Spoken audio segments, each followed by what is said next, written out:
Hello everyone, welcome to study wise banking. Guys, स्वागत है आप सभी का 500 मेंस लेवल के पजल के सीरीज में। तो गाइस, अगर अब तक आपने प्रीवियस सेट नहीं देखे तो इसी चैनल के प्लेलिस्ट सेक्शन में 500 मेंस लेवल के पजल की सीरीज मिलेगी। वहां पे हमने काफी अच्छे क्वालिटी के क्वेश्चन किए गाइस। वो question SBI PO mains level के है। वो पजल्स करने के बाद आपकी काफी ज्यादा ब्रेनस्टॉर्मिंग होने वाली है गाइस। और गाइस, इसी चैनल पे हम 1000 पजल सीरीज लेते हैं गाइस। इस सीरीज में हम प्रीलिम्स के सभी टाइप्स के पजल कवर करने वाले हैं। और गाइस, यहाँ पे मेंस लेवल की रीजनिंग की भी प्लेलिस्ट है। इस सीरीज में गाइस हम मेंस के पजल छोड़ के बाकी के रिमेनिंग जितने भी टॉपिक है वो कवर करने वाले हैं। तो अगर आपने ये तीनों सीरीज नहीं देखे तो प्लीज एक बार देख लीजिए। अगर आप इस चैनल पे नए तो सबसे पहले इस चैनल को सब्सक्राइब करके बेल आइकन को दबा दीजिए ताकि इस क्वालिटी वीडियोस की नोटिफिकेशन आपको इंस्टेंट मिले। गाइस, आज हम एक बहुत ही अच्छे लेवल का क्वेश्चन करने वाले हैं। ये दिमाग का दही बनाने वाला क्वेश्चन है गाइस, क्योंकि यहाँ पे कंडीशंस भी कम दी है और एक काफी अच्छे क्वालिटी का क्वेश्चन है। ऐसे क्वेश्चन एसबीआई पीओ के मेंस एग्जाम में दिखते हैं गाइस। तो आप ये पूरा वीडियो देखिए गाइस, क्योंकि यहाँ पे हमने कौन सी पॉसिबिलिटी अप्लाई होती है, कौन सी पॉसिबिलिटी अप्लाई नहीं होती है, यहाँ पे मैंने एक डिटेल्ड एक्सप्लेनेशन दिया है। और गाइस, ये पजल देखने के बाद आपके माइंड में एक भी डाउट नहीं रहेगा, इसकी गारंटी मैं लेता हूँ। और गाइस, ये पजल सॉल्व करने के बाद ये हार्ड लेवल की पजल आपको एकदम हलवा लेवल की पजल लगेगी, इसकी भी मैं गारंटी लेता हूँ। गाइस, यहाँ पे हिंदी में भी क्वेश्चन अवेलेबल है। जो भी हिंदी एस्पिरेंट्स है वो स्क्रीनशॉट ले लीजिए या फिर वीडियो पॉज करके सॉल्व करने की कोशिश कीजिए। तो चलिए गाइस, वीडियो की शुरुआत करते हैं। यहाँ पे क्या दिया है, 6 स्टूडेंट्स है, namely Aarush, Baldev, Chahal, Dhanush, Ekansh and Faiyaz are sitting in a linear row and all of them are facing north direction but not necessary in the same order। अब गाइस, यहाँ पे बोला है कि 6 स्टूडेंट्स है। तो गाइज, यहाँ पे हम कंसीडर करेंगे एक क्लास है और इसमें 6 स्टूडेंट है। और गाइज, यहाँ पे 6 स्टूडेंट्स के नेम दिए है। तो गाइज, यहाँ पे आपका सबसे पहला अप्रोच क्या होना चाहिए, यहाँ पे स्टूडेंट्स के नेम का इनिशियल लेटर क्या है, ए, B, C, D, E, F. अगर सभी स्टूडेंट्स के इनिशियल लेटर अलग अलग है तो इसे हम इनिशियल लेटर से ही डिनोट करेंगे, A B C D E F से। और गाइस, यहाँ पे आगे दिया है कि सभी स्टूडेंट्स एक लीनियर रो पे बैठ के, तो यहाँ पे लीनियर रो पे 6 स्टूडेंट्स बैठ के होंगे और ये सभी के सभी नॉर्थ डायरेक्शन में देखते हैं, तो सभी का डायरेक्शन नॉर्थ होगा। अब गाइस, यहाँ पे आगे क्या दिया है, यहाँ पे बोला है each of them get different rank from 1 to 6 in quarterly exam, half yearly exam and annual exam. अब यहाँ पे 3 टाइप्स के एग्जाम है। ये तीनों टाइप के एग्जाम में ईच ऑफ देम बोला है, मतलब हर पर्सन को अलग अलग रैंक आया होगा 1 से लेके 6 के बीच में। मतलब किसी का 1 रैंक आया होगा तो किसी का 2 रैंक आया होगा, किसी का 3 तो किसी का 4। यहाँ तक समझ में आ रहा है। और गाइज, ये एवरी एग्जाम में अलग अलग रैंक होगा, ठीक है।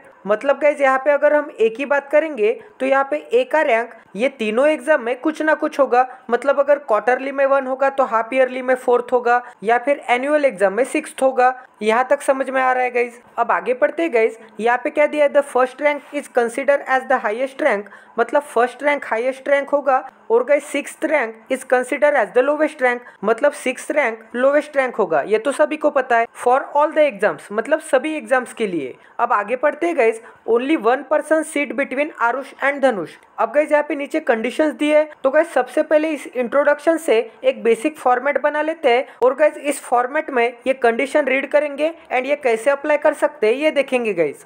अब गाइज, पजल के इंट्रोडक्शन से हमने एक बेसिक फॉर्मेट बना लिया। गाइज, यहाँ पे हम लीनियर सिटिंग अरेंजमेंट रखेंगे, मतलब ये होगा लेफ्ट हैंड एंड ये होगा राइट हैंड। अब गाइज, यहाँ पे ये दोनों एंड्स अटैच नहीं है क्योंकि ये लीनियर सिटिंग अरेंजमेंट है, ठीक है गाइज। और गाइज, यहाँ पे टेबल में ये है 6 स्टूडेंट्स एंड ये है 3 एग्जाम्स। ये है क्वार्टरली एग्जाम, ये है हाफ ईयरली एग्जाम एंड ये है एनुअल एग्जाम। अब गाइज, इस रो में क्वार्टरली के रैंक आएंगे, इस रो में हाफ ईयरली के रैंक आएंगे सभी पर्सन्स के, एंड इस रो में एनुअल के रैंक आएंगे 6 पर्सन्स के। इस कॉलम में तीनों एग्जाम के ए के रैंक आएंगे, इस कॉलम में बी के रैंक आएंगे, वैसे ही इस कॉलम में सी के रैंक, डी के रैंक, ई के रैंक एंड एफ के रैंक आएंगे तीनों एग्जाम के। यहाँ तक समझ में आ रहा है गाइस। तो यहाँ पे सबसे पहले कंडीशंस रीड करेंगे एंड ये कंडीशन इसमें कैसे अप्लाई कर सकते हैं ये देखेंगे गाइस। तो यहाँ पे सबसे फर्स्ट कंडीशन दी है। यहाँ पे क्या बोला है, only 1 person seat between A and D, मतलब ए एंड डी के बीच में एक पर्सन होगा। तो गाइज, यहाँ पे हम बना लेते हैं लीनियर सिटिंग अरेंजमेंट के नीचे कि ए एंड डी के बीच में एक पर्सन होगा। अब आगे पढ़ते हैं गाइज। यहाँ पे हु आया है, तो कभी भी आपके पजल में हु आता है तो ये हु के बाद जो भी पर्सन होता है उसके लिए हु के बाद की इंफॉर्मेशन होती है। तो गाइज, इसे हम कैसे रीड करेंगे, D who gets 4th rank in half yearly exam, मतलब गाइज, डी को 4th रैंक मिलती है कौन से एग्जाम में, हाफ ईयरली एग्जाम में। तो गाइज, यहाँ पे हम बना लेते हैं डी को हाफ ईयरली एग्जाम में यहाँ पे 4th रैंक मिलती है। तो गाइज ये हो गया यहाँ पे 4th रैंक। अब आगे पढ़ते हैं गाइज, यहाँ पे क्या दिया है, D seat to the immediate right of यप, मतलब यप के इमीडिएट राइट में डी है, तो यहाँ पे मैं बना लेता हूँ यप के इमीडिएट राइट में डी हो गया। अब आगे पढ़ते हैं गाइज, यहाँ पे क्या दिया है, A seats at one of the extreme end of the row, मतलब गाइज ए कौन से भी एक एंड पे होगा, एक तो लेफ्ट एंड पे होगा या फिर एक तो राइट एंड पे होगा। तो गाइज यहाँ पे ए के ऊपर हम एंड बना लेते हैं, इसका ही मतलब गाइज ए कौन से भी एक एंड पे होगा, या तो लेफ्ट एंड पे होगा या फिर एक तो राइट एंड पे होगा। अब गाइज यहाँ पे आगे कंडीशन रीड करते हैं, यहाँ पे एंड के बाद जो भी इंफॉर्मेशन होगी वो सेंटेंस के स्टार्टिंग में जो भी पर्सन होगा उसके लिए होगी। तो गाइज इसे कैसे रीड करेंगे, A sits adjacent to the one, मतलब गाइज ए ऐसे पर्सन के एडजेसेंट में बैठता है who gets first rank in both the quarterly and half yearly exam. अब गाइज ये हु के पास कौन पर्सन है, ए के एडजेसेंट वाला, यहाँ पे बोला है ना A sits adjacent to the one, one मतलब कौन, ये ए के एडजेसेंट वाला। अब ये ए के एडजेसेंट वाले के बारे में इंफॉर्मेशन दी है, यहाँ पे क्या बोला है, ए के एडजेसेंट वाले का फर्स्ट रैंक आएगा कौन से एग्जाम में, क्वार्टरली भी एग्जाम में एंड हाफ ईयरली भी एग्जाम में। तो गाइज यहाँ पे मैं बना लेता हूँ ए के इमीडिएट नेबर का रैंक फर्स्ट होगा क्वार्टरली एग्जाम में एंड हाफ ईयरली एग्जाम में। अब गाइज यहाँ पे आगे पढ़ते हैं, यहाँ पे क्या दिया है, B seat immediate right of the person, मतलब बी एक ऐसे पर्सन के इमीडिएट राइट में बैठता है, उस पर्सन के बारे में बोला है हु के बाद की इंफॉर्मेशन।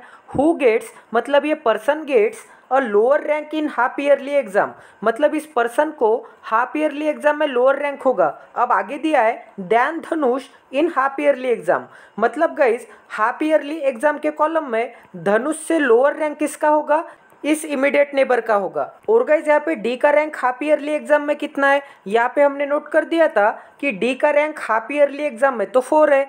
इसका ही मतलब गाइज अगर यहाँ पे डी का रैंक 4 होगा तो ये बी के इमीडिएट नेबर का रैंक 4 से कम होगा।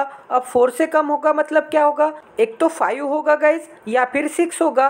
फर्स्ट रैंक हाईएस्ट रैंक है एंड 6 रैंक लोवेस्ट रैंक है, तो 4 से कम रैंक कौन से है, एक है 5 एंड एक है 6। तो गाइज यहाँ पे बी का इमीडिएट नेबर का रैंक एक तो 5 होगा या फिर एक तो 6 होगा, कौन से, हाफ ईयरली एग्जाम में। तो ये कंडीशन अच्छे से लिख लेते हैं।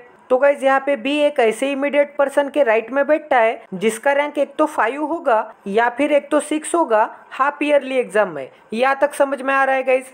अब गाइज यहाँ पे आगे कंडीशन रीड करते हैं, यहाँ पे क्या बोला है, C gets a lower rank in annual exam than quarterly exam, मतलब गाइज यहाँ पे सी को एनुअल एग्जाम में लोअर रैंक मिलता है, किससे, क्वार्टरली एग्जाम से। तो यहाँ पे हम बना लेते हैं क्वार्टरली एग्जाम में ज़्यादा रैंक मिलता है एनुअल एग्जाम से। अब आगे कंडीशन एंड से एक्सटेंड किए गए।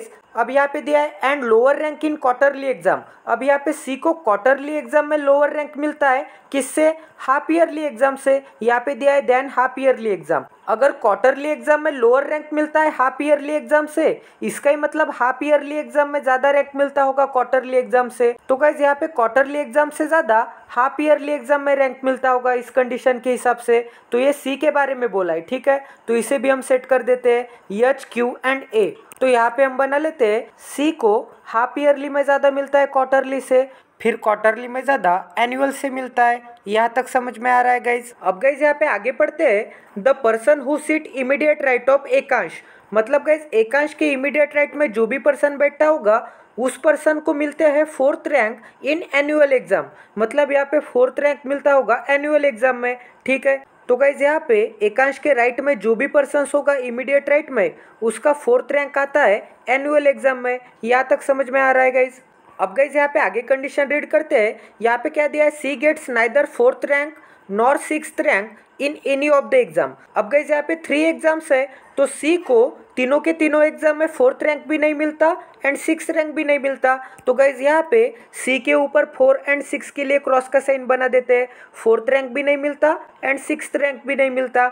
यहाँ तक समझ में आ रहा है गाइज। अब आगे कंडीशन रीड करते हैं। अब यहाँ पे क्या दिया है guys, neither A nor E gets lowest rank. अब यहाँ पे लोवेस्ट रैंक क्या है, 6 रैंक है लोवेस्ट, तो फर्स्ट रैंक हाईएस्ट है, तो ए को भी एंड ई को भी लोवेस्ट रैंक नहीं मिलता इन हाफ ईयरली एग्जाम, मतलब हाफ ईयरली एग्जाम में ए एंड ई को लोवेस्ट रैंक नहीं मिलता, इसका ही मतलब 6th रैंक नहीं मिलता हाफ ईयरली एग्जाम में। तो गाइज यहाँ पे ए एंड ई के बारे में बात की है, हाफ ईयरली एग्जाम के बारे में बात की है, तो गाइज यहाँ पे 6th रैंक नहीं आएगा और यहाँ पे 6th रैंक नहीं आएगा।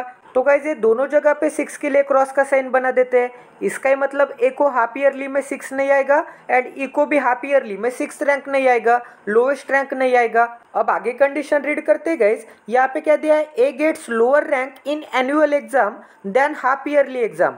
मतलब एनुअल एग्जाम में लोअर रैंक मिला है किससे, हाफ ईयरली से। इसका ही मतलब हाफ ईयरली में ज़्यादा मिला होगा, तो यहाँ पे हाफ ईयरली में ज़्यादा मिला होगा एनुअल से। अब आगे पढ़ते हैं गाइज, यहाँ पे ए के बारे में एक्सटेंड किया है सेंटेंस, ठीक है, आरुष के बारे में ही एक्सटेंड किया है। अब आगे दिया है A gets lower rank in half yearly exam than quarterly exam. मतलब गाइज यहाँ पे हाफ ईयरली एग्जाम में लोअर है क्वार्टरली से, इसका ही मतलब क्वार्टरली में ज़्यादा होगा हाफ ईयरली से।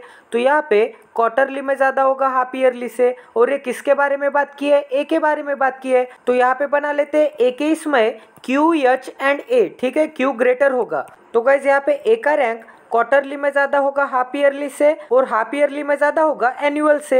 यहाँ तक समझ में आ रहा है गाइज। अब आगे पढ़ते हैं गाइज, यहाँ पे क्या दिया है, D gets an even rank in all the exams but not the last rank. इसका ही मतलब डी को इवन रैंक तो होगा सभी के सभी तीनों एग्जाम्स में, बट लास्ट रैंक नहीं होगा। इसका ही मतलब 6th रैंक नहीं होगा। तो यहाँ पे इवन नंबर कौन से होते हैं, एक होता है 2, एक होता है 4 एंड एक होता है 6, बट 6 तो नहीं बोला है। इसका ही मतलब डी का रैंक एक तो 2 होगा या फिर एक तो 4 होगा।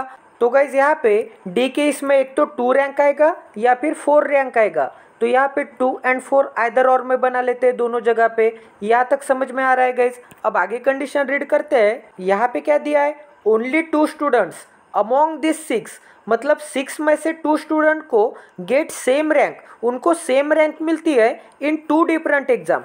तो गाइज यहाँ पे 3 एग्जाम्स कौन से, क्वार्टरली है, हाफ ईयरली है एंड एनुअली है। तो यहाँ पे क्या बोला है, 6 पर्सन्स में से कोई भी 2 पर्सन्स को, तो अगर हम कंसीडर करेंगे ए एंड बी, ये 2 पर्सन्स हो गए, तो गाइज इन दोनों को सेम रैंक मिलती है बोला है 2 डिफरेंट एग्जाम में। तो यहाँ पे 2 डिफरेंट एग्जाम में सेम रैंक मिलती है। इसका ही मतलब गाइज कोई भी 2 एग्जाम्स में इनकी रैंक सेम होगी और गाइज बी की भी रैंक सेम होगी 2 डिफरेंट एग्जाम में। अब गाइज 2 डिफरेंट एग्जाम ये भी 2 हो सकते हैं या फिर ये भी 2 हो सकते हैं या फिर ये भी 2 हो सकते हैं, यहाँ पे हमें कंफर्म नहीं पता। सिर्फ क्या बोला है कि 2 पर्सन्स की रैंक सेम होगी 2 डिफरेंट एग्जाम में। तो यहाँ पे हम कंडीशन नोट कर देते हैं। तो गाइज यहाँ पे मैं नीचे बना लेता हूँ, ओनली 2 पर्सन की rank out of 6 same rank होगी। तो यहाँ पे सेम रैंक होगी 2 डिफरेंट एग्जाम में। तो यहाँ पे 2 एग्जाम्स में सेम रैंक होगी। यहाँ तक समझ में आ रहा है गाइज। अब गाइज यहाँ पे आगे कंडीशन रीड करेंगे, no one gets the same rank in all the 3 exams. मतलब गाइज ये तीनों के तीनों एग्जाम में 6 पर्सन्स में से किसी को भी सेम रैंक नहीं मिलेगी। मतलब गाइज यहाँ पे ये तीनों के तीनों एग्जाम में यहाँ पे सेम रैंक नहीं आएगी कोई भी कॉलम में। यहाँ तक समझ में आ रहा है गाइज। तो गाइज यहाँ पे मैं कॉर्नर में कंडीशन लिख देता हूँ कि तीनों के तीनों एग्जाम में किसी की भी रैंक सेम नहीं होगी, ठीक है। यहाँ पे क्रॉस का साइन बना देते हैं सेम रैंक के लिए। अब गाइज यहाँ पे लास्ट कंडीशन बची है, इसे भी पढ़ लेते हैं। यहाँ पे क्या दिया है, the student who gets first rank in annual exam. मतलब गाइज एनुअल एग्जाम में जिसे भी फर्स्ट रैंक मिलती है doesn't sit second to the right of Dhanush. मतलब गाइज ये लीनियर सिटिंग अरेंजमेंट में धनुष के सेकेंड टू द राइट में जो भी पर्सन बैठता है उस पर्सन की रैंक फर्स्ट नहीं होगी। कौन से एग्जाम में गाइज, एनुअल एग्जाम में। तो यहाँ पे एनुअल के लिए सेकेंड टू द राइट के लिए क्रॉस का साइन बना देते हैं। यहाँ पे doesn't sit second to the right of Dhanush बोला है, इसका ही मतलब यहाँ पे क्रॉस का साइन आएगा। तो इसी कंडीशन को अच्छे से लिख लेते हैं। तो यहाँ पे मैं कॉर्नर पे लिखता हूँ कि धनुष के सेकेंड टू द राइट में जो भी पर्सन होगा उस पर्सन का रैंक फर्स्ट नहीं होगा एनुअल एग्जाम में। तो यहाँ पे क्रॉस का साइन बना देते हैं इस कॉम्बिनेशन के लिए। तो गाइज हमने सभी कंडीशंस नोट कर दिया है। अब यहाँ पे सबसे सुटेबल कंडीशन फाइंड आउट करेंगे और सबसे पहले लीनियर सिटिंग अरेंजमेंट अरेंज करने की कोशिश करेंगे। बाद में गाइज एवरी स्टूडेंट के रैंक यहाँ पे पुट कर देंगे। तो गाइज यहाँ पे आपको सबसे सुटेबल कंडीशन कौन सी दिख रही है, यहाँ पे क्या बोला है कि ए एंड पे है और ए से एक पर्सन छोड़ने के बाद डी है, फिर डी से आपको ये वाली कंडीशन दिख रही होगी। तो गाइज हम इस कंडीशन से स्टार्ट करेंगे। तो गाइज ए एक तो लेफ्ट हैंड पे आ सकता है या फिर ए एक तो राइट हैंड पे आ सकता है। तो मैं ऑलवेज लेफ्ट हैंड से स्टार्ट करता हूँ गाइज। यहाँ पे हमें एवरी पॉसिबिलिटी चेक करनी होगी गाइज। तो हम यहाँ पे ए रख के देखेंगे, अगर यहाँ पे गलत आता है तो ए 101% यहीं पे सही आएगा।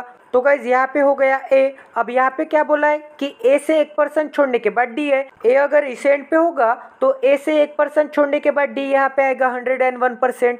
तो ये भी कंडीशन हो गई हमारी। अब गाइज आपको डी से ये वाली कंडीशन दिख रही है कि यप के इमीडिएट राइट में डी है, इसका ही मतलब 101% यप यही पे आएगा, तभी तो यप के इमीडिएट राइट में डी यहाँ पे आएगा। तो ये भी कंडीशन हो गई हमारी। तो गाइज हमने 3% सेट कर दिया है। अब 3% कौन बाकी है? ए हो गया तो बी बाकी है, ठीक है। सी भी नहीं हुआ तो यहाँ पे सी भी बाकी है। डी हो गया, ई नहीं हुआ तो यहाँ पे ई भी बाकी है, और यप भी हो गया। तो गाइज सिटिंग अरेंजमेंट में ये 3% आना बाकी है। अब गाइज अगर हम बी की बात करेंगे तो बी एक तो यहाँ पे आ सकता है, बी एक तो यहाँ पे आ सकता है, या फिर बी एक तो यहाँ पे आ सकता है। बट गाइज यहाँ पे आपको बी से ये वाली कंडीशन दिख रही होगी। यहाँ पे क्या बोला है कि बी एक ऐसे पर्सन की इमीडिएट राइट में बैठता है जिसकी हाफ ईयरली में रैंक क्या होगी, एक तो 5 होगी या फिर 6 होगी। इसका ही मतलब गाइज अगर हम बी यहाँ पे लेते हैं तो गाइज बी डी के इमीडिएट राइट में बैठ के होगा। इसका ही मतलब गाइज डी की रैंक हाफ ईयरली एग्जाम में एक तो 5 होगी या फिर 6 होगी। तो गाइज यहाँ पे डी की रैंक हाफ ईयरली एग्जाम में एक तो 5 होगी या फिर 6 होगी।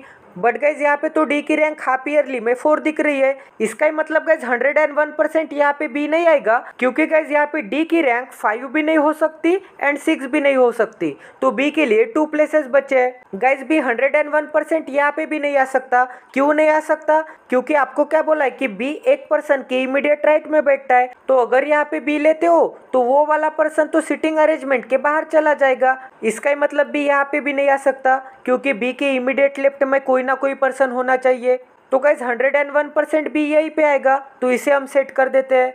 तो गाइज ये हो गया बी। तो गाइज यहाँ पे सी एंड ई रखने के लिए 2 ही प्लेसेस दिख रहे हैं। तो गाइज एक तो यहाँ पे सी एंड ई आ सकते हैं, या फिर यहाँ पे सी एंड ई आ सकते हैं। तो गाइज अगर हम पॉसिबिलिटी लेते हैं कि यहाँ पे सी आता है, अगर यहाँ पे सी आता है तो 101% यहाँ पे ई आएगा। तो गाइज यहाँ पे एक पॉसिबिलिटी लेके चेक करके देखेंगे।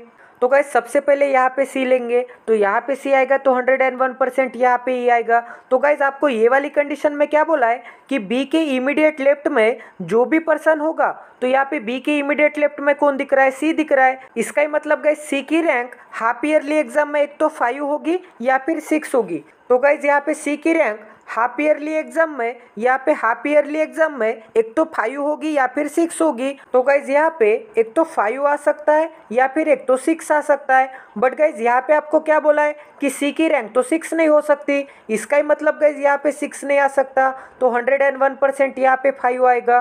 तो इसे भी हम सेट कर देते हैं। तो गाइज यहाँ पे हो गया 5। अब गाइज इस ई से आपको ये वाली कंडीशन दिख रही होगी कि ई के इमीडिएट राइट में जो भी पर्सन होगा, तो गाइज यहाँ पे ई के इमीडिएट राइट में कौन दिख रहा है? ए दिख रहा है। तो गाइज यहाँ पे ई के इमीडिएट राइट में ए आएगा। तो यहाँ पे क्या बोला है गाइज? ए की रैंक 4 होगी एनुअल एग्जाम में। तो गाइज यहाँ पे ए की रैंक एनुअल एग्जाम में 4 होगी। तो गाइज यहाँ पे ए की रैंक एनुअल एग्जाम में 4 होगी, इसे भी सेट कर देते हैं। तो गाइज ई के इमीडिएट राइट वाली कंडीशन हो गई, बी के इमीडिएट लेफ्ट वाली कंडीशन हो गई। अब गाइज आपको ए से ये वाली कंडीशन दिख रही है। यहाँ पे क्या बोला है कि ए का इमीडिएट नेबर का रैंक 1 होगा क्वार्टरली एग्जाम में एंड हाफ ईयरली एग्जाम में। तो यहाँ पे ए का इमीडिएट नेबर कौन दिख रहा है? ई दिख रहा है। इसका ही मतलब गाइज ई का रैंक क्वार्टरली एग्जाम में एंड ई का रैंक हाफ ईयरली एग्जाम में 1 होगा। तो गाइज यहाँ पे ई का रैंक क्वार्टरली एग्जाम में एंड हाफ ईयरली एग्जाम में 1 होगा। तो ये भी कंडीशन हो गई हमारी। अब गाइज यहाँ पे आपको ये वाली कंडीशन दिख रही है। यहाँ पे क्या बोला है कि डी के सेकेंड टू द राइट में जो भी पर्सन बैठता है, तो गाइज यहाँ पे डी के सेकेंड टू द राइट में कौन दिख रहा है? ए दिख रहा है। इसका ही मतलब गाइज यहाँ पे ए की रैंक 1 नहीं होगी एनुअल एग्जाम में। तो गाइज यहाँ पे ए की रैंक एनुअल एग्जाम में 1 नहीं होगी। बट गाइज यहाँ पे तो ऑलरेडी 4 है, वैसे भी ए की रैंक 1 नहीं हो सकती। तो ये भी कंडीशन हो गई हमारी। तो गाइज यहाँ पे आपको एनुअल एग्जाम के रो में क्या दिख रहा है? यहाँ पे ए की रैंक अगर 4 हो गई है, इसका ही मतलब गाइज डी की रैंक 4 नहीं हो सकती। तो यहाँ पे 101% 2 आएगा, क्योंकि गाइज यहाँ पे एवरी रो में एवरी पर्सन की एक यूनिक रैंक होगी। यहाँ पे एवरी पर्सन की अलग अलग रैंक होगी। अगर ए 4th नंबर के रैंक पे आता है, इसका ही मतलब डी कैसे आ सकता है 4th नंबर के रैंक पे? तो गाइज यहाँ पे 2 को भी सेट कर देते हैं। तो गाइज यहाँ पे ये हो गया 2। अब गाइज आपको ये वाली कंडीशन दिख रही होगी। यहाँ पे क्या बोला है? ओनली 2 पर्सन्स आउट ऑफ 6 में से 2 स्टूडेंट का सेम रैंक होगा 2 एग्जाम में। तो सेम रैंक वाला एक पर्सन तो मिल गया। यहाँ पे ई का रैंक 2 एग्जाम में सेम है, ई का रैंक क्वार्टरली एग्जाम में भी 1 है एंड हाफ ईयरली भी एग्जाम में 1 है, तो 1% तो हमें मिल गया ई। अब गाइज यहाँ पे अगर आप डी में नोटिस करोगे तो सेकेंड पर्सन डी दिख रहा है, क्योंकि यहाँ पे 4 कन्फर्म हो गया एंड यहाँ पे 2 कन्फर्म हो गया। अगर हम कंसीडर करेंगे कि यहाँ पे 2 आता है तो यहाँ पे दोनों जगह पे 2 हो गए। इसका ही मतलब गाइज यहाँ पे डी की रैंक 2 डिफरेंट एग्जाम में सेम आ गई, तो सेकेंड पर्सन डी मिल गया आउट ऑफ 2 पर्सन। अब गाइज अगर हम डी की रैंक यहाँ पे 4 कंसीडर करेंगे तो यहाँ पे 2 नहीं आ सकता, तो गाइज यहाँ पे डी की रैंक क्वार्टरली एग्जाम में भी 4 हो गई एंड हाफ ईयरली एग्जाम में भी 4 हो गई। इसका ही मतलब गाइज डी की रैंक ये 2 डिफरेंट एग्जाम में सेम हो गई, तो गाइज यहाँ पे सेकेंड पर्सन फिर से डी आएगा। तो गाइज आप डी की वैल्यू 2 लो या फिर डी की वैल्यू 4 लो तो सेकेंड पर्सन 101% डी आएगा। तो गाइज यहाँ पे 2 पर्सन कौन मिल गए, एक हो गया डी एंड एक हो गया ई। 2 पर्सन मिल गए, एक हो गया डी एंड एक हो गया ई। अब गाइज यहाँ पे आपको ये वाली कंडीशन दिख रही है, यहाँ पे क्या बोला है कि एनुअल एग्जाम से हाफ ईयरली एग्जाम में ज्यादा रैंक होगा, फिर हाफ ईयरली से क्वार्टरली एग्जाम में ज्यादा रैंक होगा। इसका ही मतलब ये तीनों एग्जाम में से क्वार्टरली एग्जाम में सबसे ज्यादा रैंक होगा। तो गाइज यहाँ पे ए का एनुअल एग्जाम का रैंक हमें पता है 4, तो यहाँ पे एनुअल एग्जाम के नीचे 4 लिख लेते हैं। अब गाइज ये दोनों जगह पे 4 से ज़्यादा रैंक आएगा, इसका ही मतलब हाईएस्ट रैंक क्या है 1 है, उसके बाद क्या है 2 है, उसके बाद क्या है 3 है। तो 4 से ज़्यादा आएगा, इसका ही मतलब एक तो 3 आ सकता है, एक तो 2 आ सकता है एंड एक तो 1 आ सकता है। तो गाइज यहाँ पे 1 तो क्वार्टरली भी एग्जाम में हो गया एंड 1 तो हाफ ईयरली एग्जाम में भी हो गया। इसका ही मतलब गाइज क्वार्टरली एग्जाम में फिर से 1 नहीं आ सकता एंड हाफ ईयरली एग्जाम में भी फिर से 1 नहीं आ सकता। तो गाइज यहाँ पे क्वार्टरली एग्जाम में भी 1 नहीं आ सकता एंड हाफ ईयरली एग्जाम में भी 1 नहीं आ सकता, तो यहाँ पे 1 को मिटा देते हैं। तो गाइज यहाँ पे 2 एंड 3 में हाईएस्ट रैंक क्या है, 2 है। इसका ही मतलब क्वार्टरली की रैंक 2 होगी एंड हाफ ईयरली की रैंक 3 होगी। तो गाइज यहाँ पे क्वार्टरली में 2 बना लेते हैं एंड हाफ ईयरली में 3 बना लेते हैं। अब गाइज यहाँ पे 2 हो गया तो 101% यहाँ पे डी में 2 नहीं आ सकता, तो गाइज यहाँ पे 101% 4 आएगा। अब गाइज ऐसे ही आपको ये वाली कंडीशन दिख रही है, यहाँ पे क्या बोला है कि सी स्टूडेंट का हाफ ईयरली का रैंक ज्यादा होगा क्वार्टरली से, फिर गाइज क्वार्टरली का रैंक ज्यादा होगा एनुअल से। अब गाइज यहाँ पे आपको सी के कंडीशन में क्या दिख रहा है कि सी का रैंक हाफ ईयरली एग्जाम में 5 है, तो गाइज यहाँ पे सी का रैंक हाफ ईयरली एग्जाम में 5 है, तो यहाँ पे 5 बना लेते हैं। अब गाइज यहाँ पे 5 से कम रैंक वाला पर्सन आएगा, तो गाइज हमें 5 से कम रैंक चाहिए, इसका ही मतलब 5 से कम रैंक तो एक ही है 6, बट यहाँ पे तो हमें 2 पर्सन के रैंक चाहिए, बट हमें तो रैंक एक ही अवेलेबल है 6। और गाइज यहाँ पे आप 6 दोनों जगह पे नहीं रख सकते, क्यों नहीं रख सकते, अगर यहाँ पे आप क्वार्टरली एंड एनुअल में, यहाँ पे आप क्वार्टरली एंड एनुअल में दोनों जगह पे 6 रखेंगे तो हमारी ये भी कंडीशन गलत हो जाएगी। और गाइज यहाँ पे वैसे भी 6 के लिए रेस्ट्रिक्शन है, तो गाइज ये तो कंडीशन गलत ही हो जाएगी,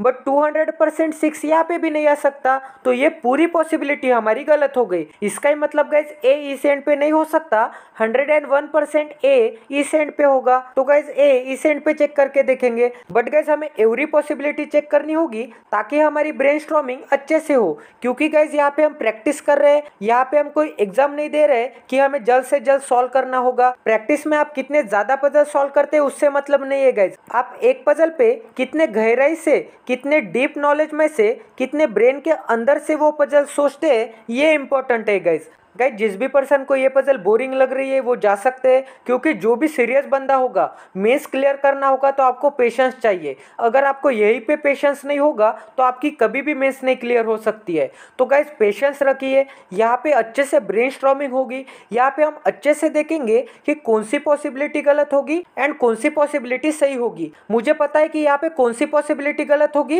एंड कौन सी सही होगी। मैं सही पॉसिबिलिटी लेके ये पजल 20 मिनट में भी निपटा सकता हूँ गाइज, बट गाइज मैं अगर 20 मिनट में ये पजल सॉल्व करूंगा तो पजल सॉल्व होने के बाद आपको 1000 डाउट आएंगे गाइज, फिर आपके वो डाउट्स कौन क्लियर करेगा गाइज। इसीलिए गाइज प्लीज पेशेंस रखिए, एंड तक पजल जरूर देखिए। तो यहाँ पे हम ए को चेक करके देखेंगे और गाइज यहाँ पे ए 101% करेक्ट आएगा।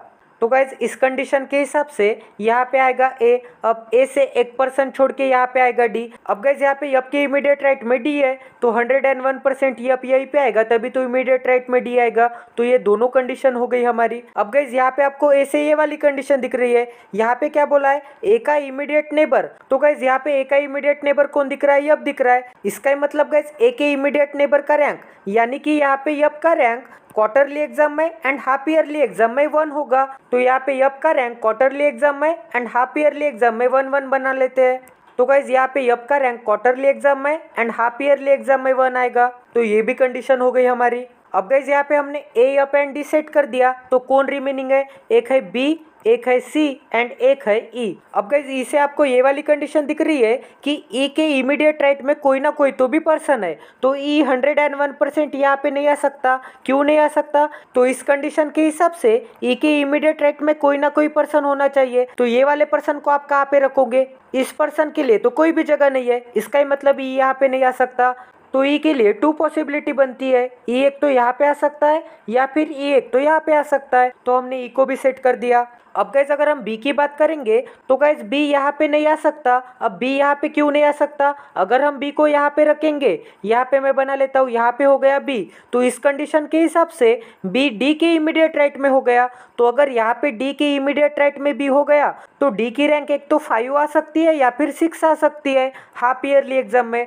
बट गाइज यहाँ पे आपको डी की रैंक हाफ ईयरली एग्जाम में क्या दिख रही है? 4 दिख रही है। अगर गाइज डी की रैंक हाफ ईयरली एग्जाम में 4 है तो डी की रैंक हाफ ईयरली एग्जाम में 5 एंड 6 हो सकती है क्या? नहीं हो सकती। इसका ही मतलब यहाँ पे डी नहीं आ सकता। इसका ही मतलब गाइज डी के इमीडिएट राइट में बी नहीं हो सकता। तो यहाँ पे बी के लिए क्रॉस का साइन बना देते हैं। तो बी के लिए 2 प्लेसेस बचे, बी एक तो यहाँ पे आ सकता है या फिर बी एक तो यहाँ पे आ सकता है। और गाइज अगर हम सी की बात करेंगे तो सी तो ये तीनों जगह पे आ सकता है। अब गाइज यहाँ पे और कोई कंडीशन फाइंड आउट करने की कोशिश करते हैं जिससे कि ये तीनों पर्सन हम सेट कर सकेंगे। गाइज यहाँ पे इस कंडीशन से तो हम सेट नहीं कर सकते क्योंकि यहाँ पे तो ए का रैंक दिया है, इस कंडीशन में भी सिर्फ सी का रैंक मिला है। यहाँ पे पोजीशन के बारे में नहीं पता, यहाँ पे भी रैंक के लिए रिस्ट्रिक्शन है, ये भी रैंक की कंडीशन है। तो गाइज हमने पोजीशन की ये भी कंडीशन चेक कर दी, ये भी कंडीशन चेक कर दी एंड ये वाली भी कंडीशन चेक कर दिए तीनों। अब गाइज हमारे पास कोई भी कंडीशन रिमेनिंग नहीं है, तो यहाँ पे हमें पॉसिबिलिटी चेक करके ही देखना पड़ेगा।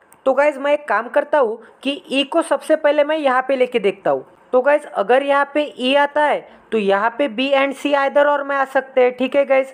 तो गाइज यहाँ पे आपको ई से ये वाली कंडीशन दिख रही है कि ई के इमीडिएट राइट में जो भी पर्सन बैठता है उसका रैंक गाइज एनुअल एग्जाम में 4 होगा। तो गाइज अगर हम कंसीडर करेंगे कि ई के राइट में सी बैठता है तो गाइज सी का रैंक एनुअल एग्जाम में 4 होगा। तो गाइज यहाँ पे सी का रैंक एनुअल एग्जाम में यहाँ पे 4 बना लेते हैं। बट गाइज यहाँ पे तो आपके लिए 4 के लिए रेस्ट्रिक्शन है, इसका ही मतलब सी का रैंक 4 नहीं हो सकता। इसका ही मतलब गाइज यहाँ पे सी नहीं आ सकता। अगर यहाँ पे सी नहीं आ सकता इसका ही मतलब ई के इमीडिएट राइट में सी नहीं आ सकता। तो गाइज यहाँ पे ई के इमीडिएट राइट में सी के लिए क्रॉस का साइन बना देते हैं। अगर यहाँ पे सी नहीं आ सकता तो 101% यहाँ पे बी आएगा। अगर यहाँ पे बी आएगा गाइज तो 101% यहाँ पे सी आएगा। यहाँ तक समझ में आ रहा है गाइज? तो इसे भी हम सेट कर देते हैं। तो गाइज ये हो गया ई के इमीडिएट राइट में बी, और अगर यहाँ पे बी आता है तो एक ही प्लेस एंड एक ही पर्सन बचा है सी। अगर गाइज यहाँ पे ई लेते हैं तो 101% ई के इमीडिएट राइट में यहाँ पे बी आएगा एंड 200% यहाँ पे सी आएगा। तो यहाँ पे कौन सा कॉम्बिनेशन बन गया है? ई बी एंड सी। तो इसे मैं साइड में लिख देता हूँ, यहाँ पे ई बी एंड सी ये एक कॉम्बिनेशन बन गया गाइज। अब गाइज वही अगर हम ई यहाँ पे लेते हैं तो कौन सा कॉम्बिनेशन बनता है देखते हैं। तो गाइज यहाँ पे अगर हमने ई रख दिया, अब गाइज अगर यहाँ पे ई होता है तो यहाँ पे बी नहीं आ सकता। इसका ही मतलब गाइज बी के लिए तो एक ही प्लेस बची है, तो 101% यहाँ पे बी आएगा। अब अगर यहाँ पे बी हो गया तो सी के लिए एक ही प्लेस बची है, तो 101% यहाँ पे सी आएगा। तो हमारा दूसरा कॉम्बिनेशन क्या हो गया गाइज? अगर यहाँ पे हम ई लेते हैं तो 101% यहाँ पे बी आएगा एंड 1000% यहाँ पे सी आएगा। तो हमारा दूसरा कॉम्बिनेशन बन गया सी ई एंड बी। तो यहाँ पे मैं बना लेता हूँ सी ई एंड बी, ये हमारा दूसरा कॉम्बिनेशन बन गया। अब गाइज यहाँ पे हमारे पास कोई भी अदर ऑप्शन नहीं है, हमें ये दोनों कॉम्बिनेशन में से एक एक कॉम्बिनेशन चेक करना होगा और कॉम्बिनेशन एलिमिनेट करना होगा, क्योंकि यहाँ पे गाइज कंडीशन ही इतने कम दी है कि हम कुछ भी सेट नहीं कर सकते। तो सबसे पहले हम ये कॉम्बिनेशन चेक करेंगे, अगर ये कॉम्बिनेशन गलत आता है तो ये कॉम्बिनेशन चेक करेंगे। तो गाइज ये कॉम्बिनेशन मैं यहाँ पे पुट करता हूँ, यहाँ पे आएगा सी, यहाँ पे आएगा ई एंड यहाँ पे आएगा बी। तो गाइज इसे आपको ये वाली कंडीशन दिख रही है, यहाँ पे क्या बोला है? ई के इमीडिएट राइट में जो भी पर्सन होगा। तो गाइज यहाँ पे ई के इमीडिएट राइट में तो बी दिख रहा है, तो अगर ई के इमीडिएट राइट में बी है तो बी का रैंक 4 होगा एनुअल एग्जाम में। तो यहाँ पे बी का रैंक एनुअल एग्जाम में 4 होगा, तो यहाँ पे 4 बना लेते हैं। अगर गाइज यहाँ पे 4 हो गया तो यहाँ पे 4 नहीं आ सकता, इसका ही मतलब यहाँ पे 2 आएगा। तो इसे भी हम सेट कर देते हैं।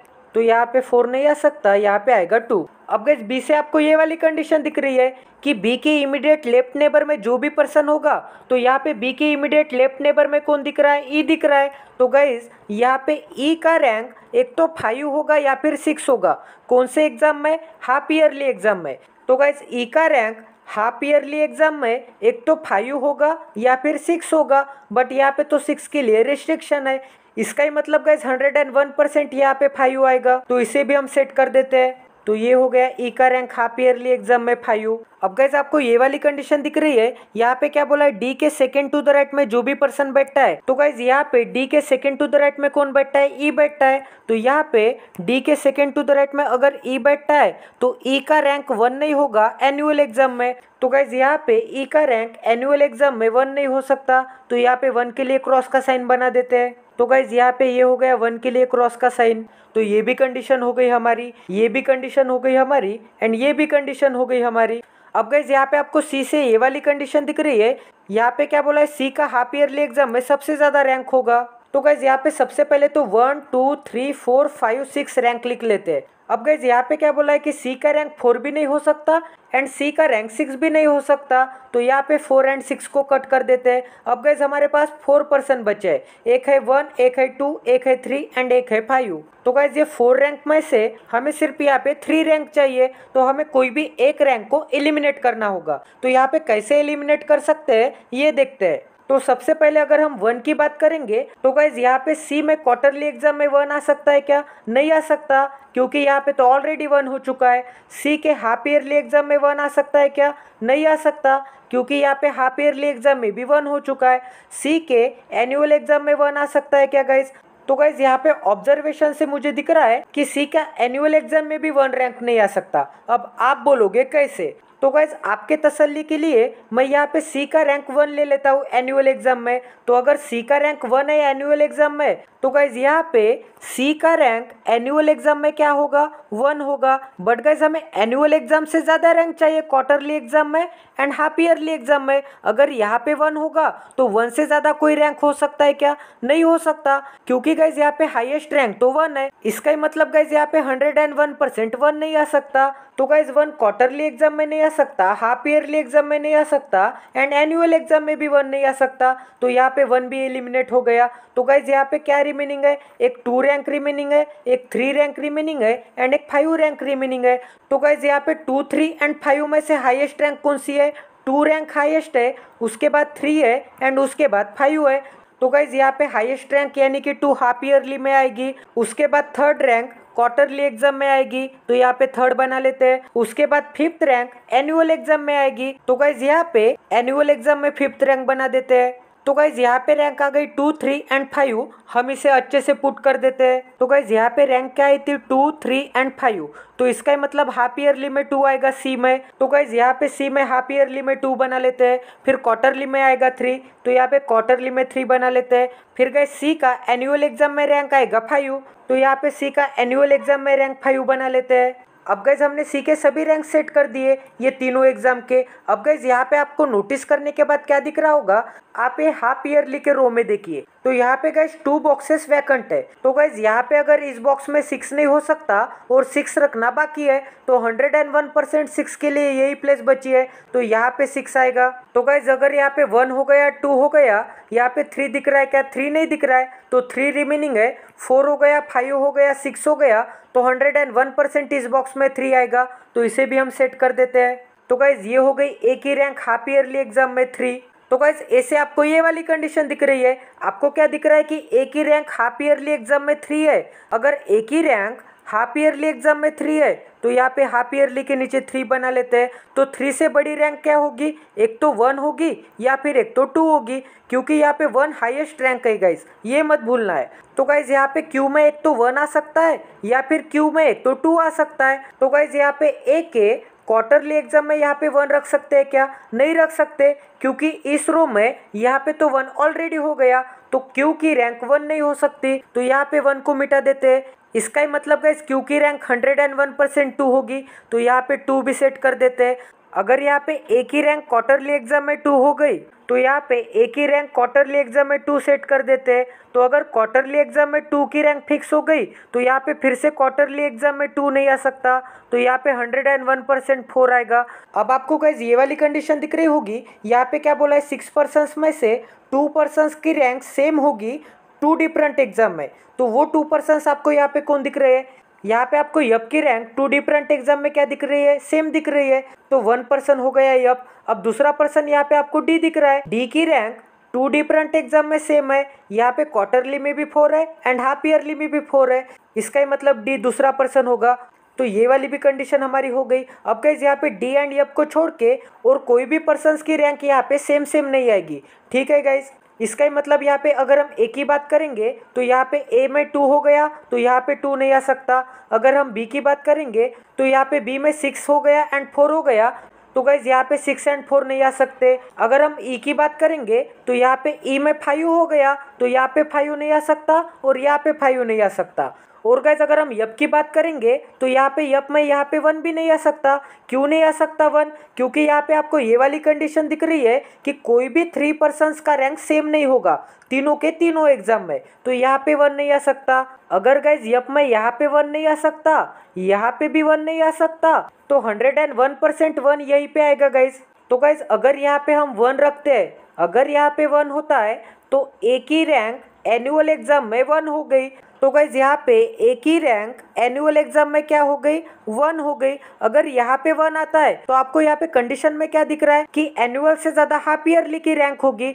बट गाइज यहाँ पे तो 1 ही हाईएस्ट रैंक है, तो हाईएस्ट रैंक से ज्यादा किसी की रैंक हो सकती है क्या? मतलब गाइज ये हाईएस्ट रैंक से ज्यादा ये दोनों प्लेसेस पे हम कोई भी पर्सन रख सकते हैं क्या? नहीं रख सकते, क्योंकि यहाँ पे तो ये दोनों पर्सन की रैंक ऐसे हाईएस्ट चाहिए थी, बट यहाँ पे तो एक ही रैंक हाईएस्ट आ गई। तो गाइज यहाँ पे 101% 1 नहीं हो सकता। तो गाइज इस कंडीशन में ए के एनुअल एग्जाम में 1 नहीं हो सकता। ए के एनुअल एग्जाम में अगर 1 नहीं हो सकता तो यहाँ पे 1 नहीं हो सकता, यहाँ पे 1 नहीं हो सकता, यहाँ पे 1 नहीं हो सकता। तो गाइज 1 को रखने के लिए तो जगह ही नहीं है एनुअल एग्जाम में, तो ये पूरी कंडीशन हमारी गलत हो गई है गाइज। इसका ही मतलब गाइज ये पूरा कॉम्बिनेशन हमारा गलत हो गया, तो 101% ये कॉम्बिनेशन हमारा सही आएगा। तो गाइज इस कॉम्बिनेशन को यहाँ पे अप्लाई करते हैं और जल्दी से जल्दी ये रैंकिंग भी सेट कर देते हैं। अब गाइस हमारा ये कॉम्बिनेशन गलत हो गया तो ये कॉम्बिनेशन बिठाते हैं।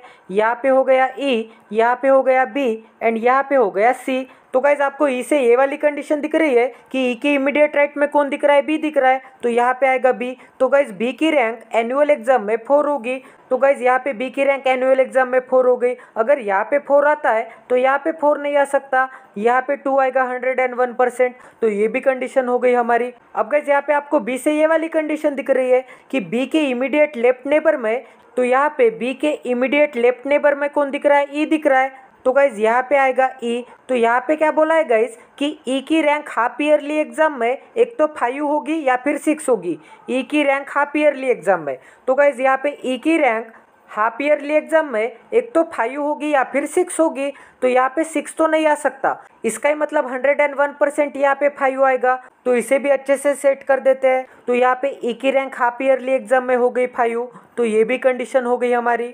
अब गाइज आपको ये वाली कंडीशन दिख रही है कि डी के सेकंड टू द राइट में कौन बैठ गए, यहाँ पे डी के सेकंड टू द राइट में बी बैठ गए, तो यहाँ पे बी की रैंक 1 नहीं होगी एनुअल एग्जाम में। तो गाइज यहाँ पे बी की रैंक 1 नहीं होगी एनुअल एग्जाम में, यहाँ पे तो ऑलरेडी 4 है, वैसे भी बी की रैंक 1 नहीं हो सकती एनुअल एग्जाम में, तो ये भी कंडीशन हो गई हमारी। अब गाइज यहाँ पे आपको सी से ये वाली कंडीशन दिख रही होगी, तो यहाँ पे सी की रैंक क्या हो सकती है देखते हैं। तो यहाँ पे 1 2 3 4 5 6, तो यहाँ पे क्या बोला है सी की रैंक 4 भी नहीं हो सकती एंड 6 भी नहीं हो सकती, तो यहाँ पे 4 एंड 6 को मिटा देते हैं। तो गाइज यहाँ पे सी के लिए हमें 3 रैंक चाहिए एंड यहाँ पे 4 रैंक अवेलेबल है, तो हमें कोई भी एक रैंक एलिमिनेट करनी होगी। तो गाइज अगर हम 1 की बात करेंगे तो यहाँ पे 1 क्वार्टरली में आ सकता है क्या, नहीं आ सकता, क्योंकि यहाँ पे तो 1 ऑलरेडी हो गया। यहाँ पे हाफ ईयरली में भी 1 नहीं आ सकता, यहाँ पे भी 1 ऑलरेडी हो गया।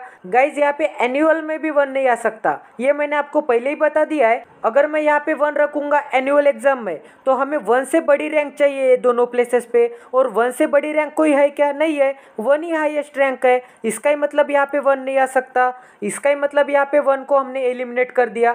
तो गाइज यहाँ पे 2, 3 एंड 5 में हाईएस्ट कौन दिख रहा है? 2 दिख रहा है। इसका ही मतलब 2 रैंक ये एच की होगी। अब ये 3 एंड 5 में हाईएस्ट कौन दिख रहा है? 3 हाईएस्ट है, तो इसका ही मतलब ये 3 रैंक ये क्यू में आएगी। और गाइज ये 5 रैंक यहाँ पे आएगी एनुअल में, तो यहाँ पे 5 बना लेते हैं। अब गाइज यहाँ पे सी की रैंक हाफ ईयरली में 2 है, तो यहाँ पे सी की रैंक हाफ ईयरली में 2 बना लेते हैं।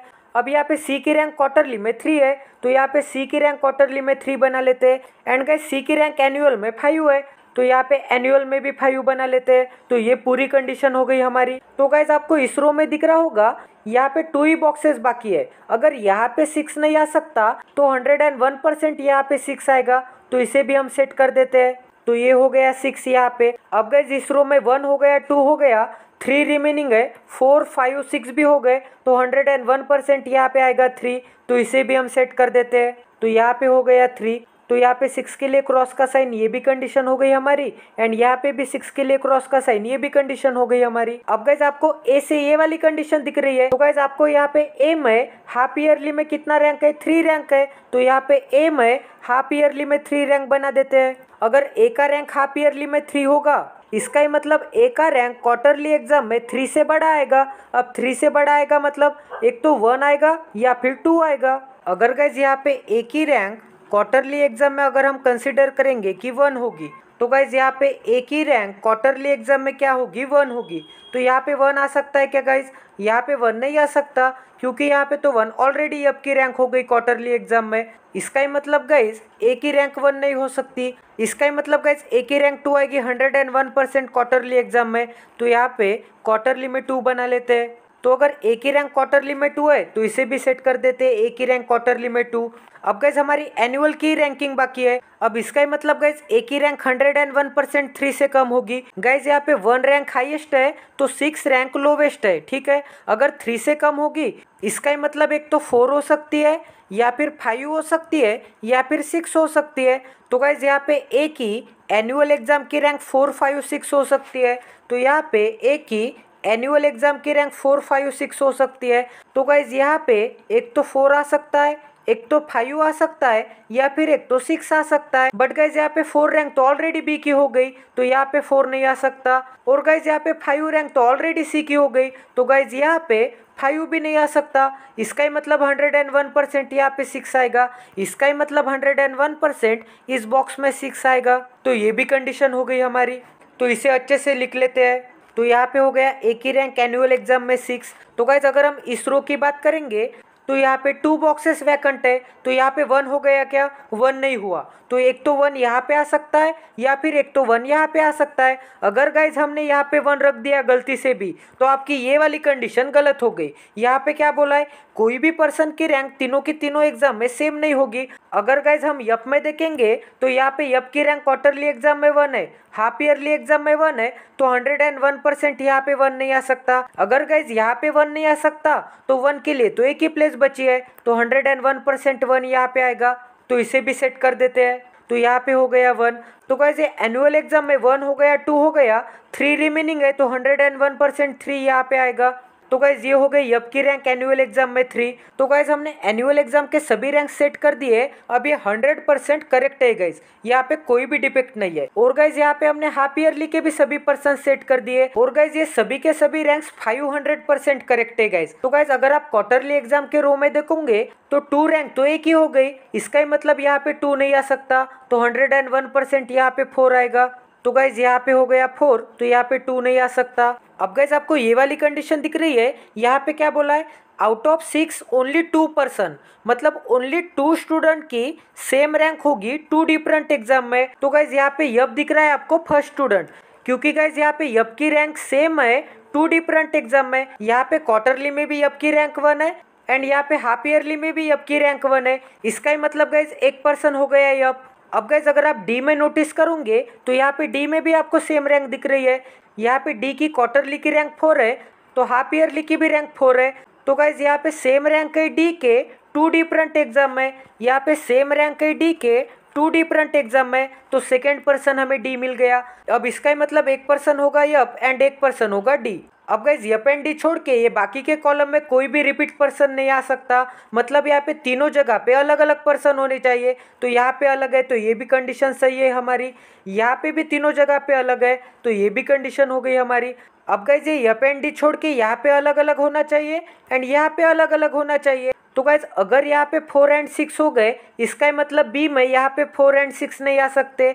तो गाइज यहाँ पे बी के ऊपर 4 एंड 6 के लिए क्रॉस का साइन बना देते हैं। अब गाइज अगर हम ई में देखेंगे तो यहाँ पे अगर 1 हो गया, यहाँ पे अगर 5 हो गया, तो यहाँ पे ई में 1 एंड 5 फिर से नहीं आ सकते, तो यहाँ पे भी क्रॉस का साइन बना देते हैं दोनों के लिए। अब गाइज अगर हम क्वार्टरली में देखेंगे तो गाइज यहाँ पे 1 हो गया, यहाँ पे 2 हो गया, यहाँ पे 3 हो गया, यहाँ पे 4 हो गया। तो गाइज यहाँ पे 5 एंड 6 रिमेनिंग है और यहाँ पे 2 बॉक्सेस ही रिमेनिंग है। तो गाइज यहाँ पे एक तो 5 एंड 6 आ सकता है या फिर एक तो यहाँ पे 5 एंड 6 आ सकता है। बट गाइज यहाँ पे बी में तो 6 के लिए रेस्ट्रिक्शन है, इसका ही मतलब बी में 6 नहीं आ सकता, तो 101% यहाँ पे 5 आएगा। अगर यहाँ पे 5 आएगा तो 101% यहाँ पे 6 आएगा। तो गाइज यहाँ पे आएगा बी में क्वार्टरली में 5 एंड यहाँ पे ई में क्वार्टरली में आएगा 6। तो गाइज हमारे क्वार्टरली के भी पर्सन सेट हो गए, हाफ ईयरली के भी सेट हो गए एंड एनुअल के भी सेट हो गए। तो ये 101% हमारी पजल करेक्ट आ गई है गाइज। ये तीनों के तीनों हमने लाइन मेथड में भी फिट कर दिए, हमारी पूरी पजल एक्यूरेट है गाइज। तो गाइज यहाँ पे हमने एवरी पॉसिबिलिटी चेक की, यहाँ पे हमने एवरी सिचुएशन में क्या हो सकता है, एवरी पॉसिबिलिटी में क्या गलत हो सकता है, क्या सही हो सकता है, ये सभी चेक किया गाइज। तो आई होप कि आपको ये पजल अंडरस्टैंड हो गई होगी एंड आई होप कि आपको इस पजल में अब कोई भी डाउट नहीं होगा। तो गाइज अगर आप इस चैनल पे नए हैं तो सबसे पहले इस चैनल को सब्सक्राइब करके बेल आइकन को दबा दीजिए ताकि इसी क्वालिटी वीडियोस की नोटिफिकेशन आपको इंस्टेंट मिले। Stay tune with us, till then take care and love you.